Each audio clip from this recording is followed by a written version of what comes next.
pertanyaan pamungkas dari saya Pak, sebelum dilanjutkan ke teman-teman yang lain. Jika uraian dakwaan tidak terbukti dalam persidangan Pak, konsekuensinya apa terhadap terdakwa Pak? Kalau dakwaan tidak terbukti ya konsekuensinya kalau kita lihat KUHP ya bebas. Kalau dakwaan tidak terbukti ya. Baik, terima kasih, dilanjutkan Yang Mulia. Baik, terima kasih Yang Mulia Jaksa Penuntut Umum. Saudara ahli ya, kami ingin mendalami lagi pertanyaan rekan kami terkait dengan tadi teori dualistik tadi. Ya, kita ketahui ada asas Genstraf Sonderschuld maupun asas non facitrium nisi mensitrea. Apakah asas ya tiada pidana tanpa kesalahan itu berkorelasi dengan teori dualistik tadi? Bisa dijelaskan ahli? Iya, melakukan perbuatan pidana itu kan tidak harus dipidana konsekuensinya.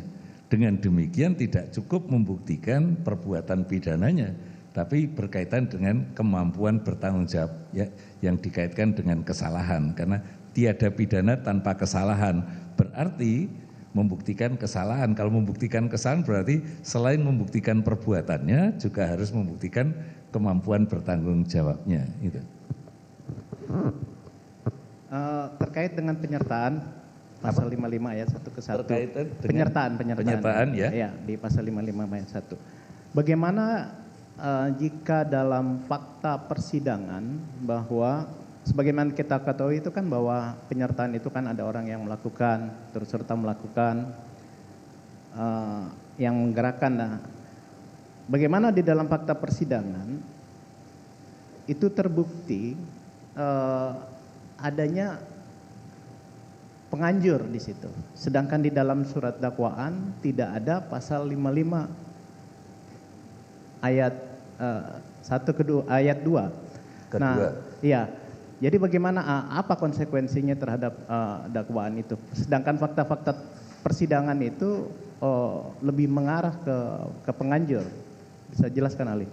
Ya, jadi begini. Fungsi surat dakwaan itu kan sebagai dasar pemeriksaan perkara di pengadilan, itu pertama.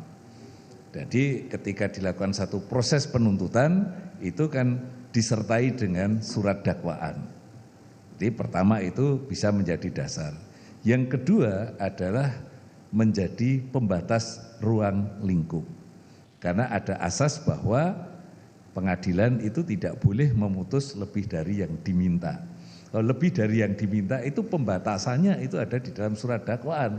Kalau di dalam perkara perdata itu kan memakai gugatan dan seterusnya. Kalau di dalam perkara pidana itu kan surat dakwaan.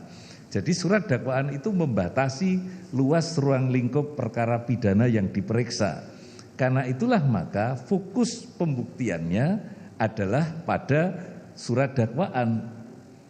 Di luar surat dakwaan menjadi tidak relevan lagi dari situ, karena itu adalah dakwaannya itu adalah sesuatu yang dituduhkan kepada terdakwa, terdakwa telah melakukan satu perbuatan material tertentu, material perbuatan yang senyatanya dilakukan menurut rumusan surat dakwaannya, disertai dengan pelanggaran hukum pidananya yang dilakukan oleh terdakwa yang sesuai dengan rumusan perbuatan material yang dirumuskan di dalam surat dakwaan tadi.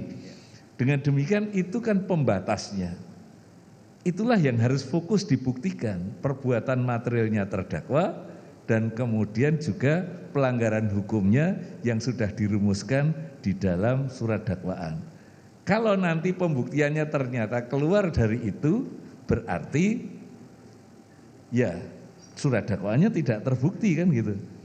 Karena itu tidak bisa terdakwa dihukum di luar apa yang didakwakan. Karena kalau bisa berarti tidak ada gunanya surat dakwaan itu diajarkan sebagai fungsi pembatas ruang lingkup perkara di pengadilan. Itu menurut ahli demikian.